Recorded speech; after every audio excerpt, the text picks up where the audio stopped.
Նյուզեեմի հարգելի հետևորդներ, ինչպես գիտեք, մի քանի օր է ինչ Սամվել Կարապետյանը, գործարար, բարերար, կալանավորված է եւ այս պահին Հյուսիսային պողոտայում, Տաշիր Սթրիթում, ամբողջ երկայնքով Հյուսիսային պողոտայի էկրաններին միացված է Սամվել Կարապետյանի լուսանկարը եւ գրություն ազատություն Սամվել Կարապետյանին։ Մեր տեղեկություններով իշխանությունների կողմից հրահանգ կա, որպեսզի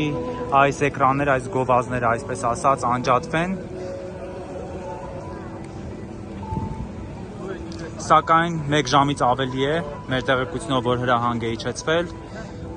էկրանները մնում են միացված։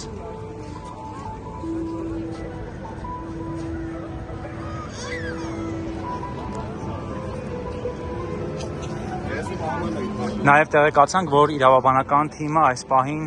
քննարկումների մեջ է քաղաքային իշխանությունների հետ։ Նշվում է, որ օրինական ճանապարհով է այս ամենը տեղի ունենում, այսինքն թույլտվությունը կա եւ որևէ ձև չեն կարող խոչընդոտել այս ակցիան։ Թե ինչ զարգացում տեղի կունենա քիչ հետո, հավելյալ կարող եք տեղեկանալ հետևելով Նյուզեեմի կայքին եւ YouTube-յան էջին։